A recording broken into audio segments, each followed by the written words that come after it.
6 గ్యారంటీల విషయంలో ఇందిరమ్మ రాజ్యంని ఏర్పాటు చేయడంలో దళితులకు, గిరిజనులకు, బడుగు బలహీన వర్గాలకు, మైనారిటీలకు, మహిళలకు, విద్యార్థులకు, నిరుద్యోగ యువకులకు, ఉద్యమకారులకు, అమరవీరుల కుటుంబాలకు 100% ఈ ప్రభుత్వంలో న్యాయం జరుగుతుంది. ఈ ప్రభుత్వము తెలంగాణ ప్రజలకు స్వేచ్ఛనిస్తుంది. ఈ ప్రభుత్వం తెలంగాణ ప్రజలకు సామాజిక న్యాయం చేస్తుంది. మా మంత్రివర్గ కూర్పు చూస్తేనే ఈరోజు సామాజిక న్యాయం ఎట్లుంటుందో మీకు అర్థమై ఉండొచ్చు. ఈరోజు ఇందిరమ్మ ఇంట్లో ఈ రోజుకు ఉన్న ఇందిరమ్మ ఇంట్లో ఈరోజు మీరు ఇక్కడ నుంచి వెళ్ళి చూడొచ్చు. ఖానాపూర్ ఎమ్మెల్యే వెడమ బొజ్జు ఆనాడు ఇందిరమ్మ ఇచ్చిన ఇంట్లోనే ఉంటూ ఈరోజు ఎమ్మెల్యేగా ఈ సభలో కాలు పెట్టిండు. ఒక బలహీన వర్గాలకు సంబంధించిన బీర్ల ఐలయ్య ఈరోజు ఇందులో కాలు పెట్టిండు.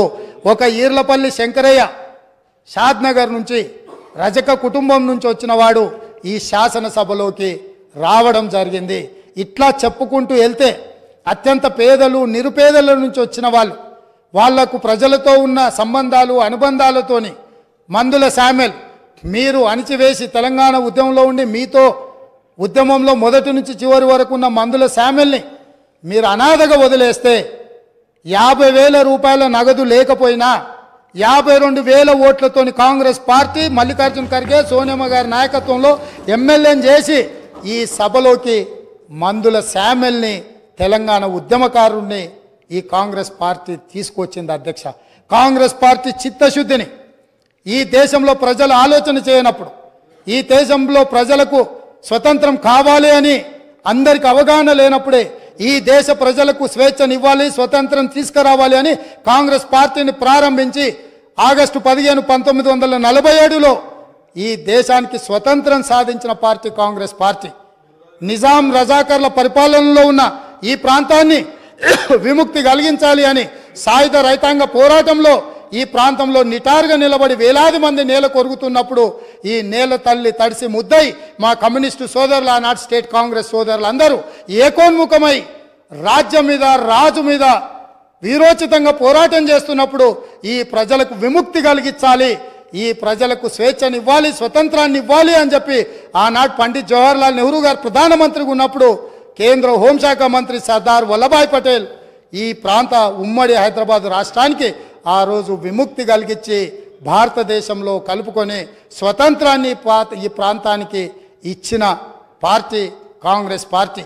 ఈ కాంగ్రెస్ పార్టీ ఒక రామ్జీ గోండును, ఒక కొమరం భీమును, ఒక చాకలి ఐలమ్మను, ఒక దొడ్డి కొమరయ్యను, ఒక సర్దార్ సర్వాయి పాపన్న గౌడును ఆదర్శంగా తీసుకొని ఒక సురవరం ప్రతాప్ రెడ్డి గారు వేసిన దారులను దృష్టిలో పెట్టుకొని ఒక ప్రొఫెసర్ జయశంకర్ గారు, ఒక కొండా లక్ష్మణ్ బాపూజీ నిర్ణయించిన ఎజెండాతోని శ్రీమతి సోనియా గాంధీ గారు ఈ రాష్ట్రాన్ని ఇవ్వాలి, ఈ ప్రజల యొక్క ఆకాంక్ష నెరవేర్చాలి అని ఆంధ్రప్రదేశ్లో పార్టీకి తీరని నష్టం జరిగిన, కేంద్రంలో అధికారం కోల్పోయినా, తెలంగాణ రాష్ట్రంలో ఎన్నో ఒడిదుడుకులను ఎదుర్కొన్నా, ఇంటికొచ్చి కడుపులో తలకాయ పెట్టి కాళ్లకు దండం పెట్టి నమ్మించి మోసం చేసిన ఒక్క మాట పల్లెత్తు మాట అనకుండా క్షమించగలిగిన క్షమా గుణం ఉన్న నాయకురాలు శ్రీమతి సోనియా గాంధీ గారు. చరిత్ర పుటలలో ఎవరు కుటుంబ సమేతంగా సపరివార సకుటుంబ సమేతంగా వెళ్ళి సోనియా గాంధీ గారి కాళ్ళకు దండం పెట్టి తర్వాత వెన్నుపోటు పొడిచిండ్రో చరిత్ర పుటలలో శాశ్వతంగా ఉంది. అయినా ఈ రోజు వరకు శ్రీమతి సోనియా గాంధీ గారు ఏ ఒక్కరోజు కూడా పల్లెత్తు మాట అనలేదు. 2004లో కరీంనగర్ జిల్లా నుంచి ప్రజలకు ఒక గ్యారెంటీ ఇచ్చింది, ఆ గ్యారెంటీని అమలు చేసింది. మళ్ళీ సెప్టెంబర్ 17, 2023 నాడు రంగారెడ్డి జిల్లాలో రాజీవ్ గాంధీ ప్రాంగణంలో ఈ తెలంగాణ ప్రజలకు 6 గ్యారెంటీలను ఇచ్చింది. ఏ కష్టం వచ్చినా, ఏ నష్టం వచ్చినా, ఎవరు అడ్డుపడ్డా, ఎవరు నిలవరించాలి, ఎవరు అభ్యంతర పెట్టినా 6 గ్యారెంటీలను ఖచ్చితంగా అమలు చేసే గ్యారెంటీని ఈరోజు ముఖ్యమంత్రిగా నా మంత్రివర్గ సహచరులందరి తరఫున తెలంగాణ ప్రజలకు మాట ఇస్తున్నా. ప్రతిపక్షాలను ఇప్పటికి కూడా వారికి విజ్ఞప్తి చేస్తున్నా, మేము విధానపరమైన నిర్ణయాలు చేస్తాం, ప్రతిపక్షాలుగా బాధ్యతాయుతంగా సలహాలు సూచనలు ఇవ్వండి. సహేతుకమైన సలహాలు సూచనలకు ఎప్పుడు కూడా మా మిత్రుడు ఎంఐఎం పార్టీ కావచ్చు, మా కమ్యూనిస్టు సోదరుడు కావచ్చు, భారతీయ జనతా పార్టీ సోదరులు కావచ్చు, ఈ రాష్ట్రాన్ని నిర్మించడంలో, ఈ రాష్ట్రాన్ని అభివృద్ధి పదం వైపు నడిపించడంలో, ఈ రాష్ట్రమే ప్రపంచంతో పోటీ పడే విధంగా ఈ తెలంగాణ రాష్ట్రాన్ని ప్రపంచంతోనే పోటీ పడే విధమైన సంక్షేమ అభివృద్ధి కార్యక్రమాలలో ముందుకు తీసుకెళ్లడానికి సహకరించే ప్రతి ఒక్కరిని అవకాశం ఇస్తాం. అదేవిధంగా ఇవాళ మీరు ఏదైతే మాట్లాడుతున్నారో ఈ సభలో కొంచెం ప్రిపేర్ అయి రాండి, చదువుకొని రాండి, అవగాహనతో రాండి, అంశాలను ప్రస్తావించండి. నా నూతన సభ్యులకు కూడా దాదాపుగా 50 మంది సభ్యులు మొదటిసారి ఎన్నికై సభలోకి వచ్చిండ్రు.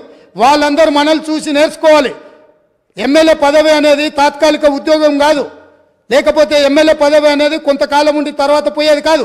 ప్రజా జీవితంలో ఎమ్మెల్యే అనేది ఒక బాధ్యత. మనం పాలకులం కాదు, మనం సేవకులము. పాలన చేయడానికి, అధికారం చెలాయించడానికి, నిరంకుశత్వాన్ని అమలు చేయడానికి మేము ఇక్కడికి రాలేదు. మేము పాలకులము కాదు అధ్యక్ష, మేము సేవకులము. 4 కోట్ల ప్రజలకు సేవ చేయడానికే మేము ఇక్కడికి వచ్చినాం. మీరు ఏ న్యాయబద్ధమైన సలహాలు సూచనలు ఇచ్చినా తప్పకుండా అనుమతిస్తాం. ఒకవేళ ఇక్కడ మీకు న్యాయం జరగలేదు అనుకుంటే మీరు నిరసనలు తెలుపొచ్చు, ధర్నాలు చేయొచ్చు. ధర్నా చౌక్లో మా మిత్రుల ఆమరణ నిరాహార దీక్ష చేయొచ్చు. తప్పకుండా ధర్నా చౌక్ను తిరిగి వాళ్ళు వినియోగించుకొని ధర్నా చౌక్ను మళ్ళా ధర్నాలు చేయొచ్చని మళ్ళీ ముందుకు రావాలి. వాళ్ళలాగా నిషేధితపు ఆలోచనలు కానీ లేకపోతే ఫ్యూడల్ విధానాలు కానీ కాంగ్రెస్ పార్టీ ఎప్పటికీ అమలు చేయదు. మళ్ళొకసారి ఈ అవకాశం ఇచ్చిన మీకు, ఒక మంచి సాంప్రదాయానికి తెరలేపిన గవర్నర్ గారికి ధన్యవాదాలు తెలియజేసుకుంటూ సెలవు తీసుకుంటున్నాను అధ్యక్ష.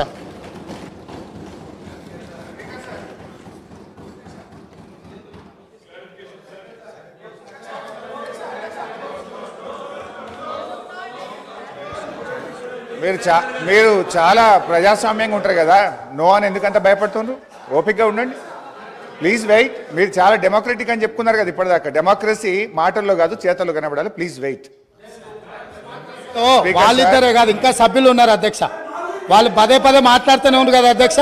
మిగతా వాళ్ళకు కూడా ఏం అవకాశం, పాపం ఫ్లోర్ లీడర్ ఇవ్వలేదు, ప్రసంగానికి కూడా ఇతరులకు ఇవ్వలేదు. అనుభవజ్ఞులు అయిన ఉన్నారు పాపం. కరెన్ శ్రీహరి గారు చూసి అవకాశం రాక లేచి బయటకు వెళ్ళిపోయినట్టున్నారు. దయచేసి మీరు దానికి రీజనబుల్గా ఏదైనా ఉంటే మిగతా సభ్యులకు కూడా అవకాశం ఇవ్వండి అధ్యక్ష. మీరు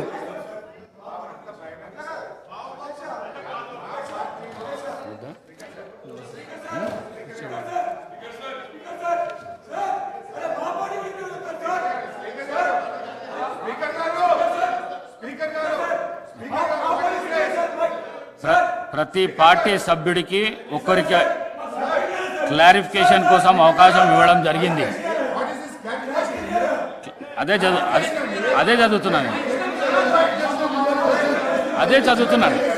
చదువుతున్నాను. మీరు మాటికి ముందు మీరు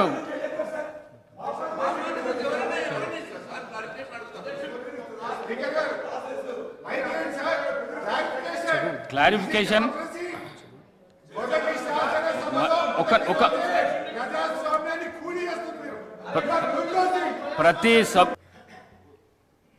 తెలంగాణ అసెంబ్లీ సమావేశాలు నేటితో ముగియనున్నాయి. ఉదయం 10 గంటలకు 4వ రోజు శాసన మండలి సమావేశాలు ప్రారంభం కానున్నాయి.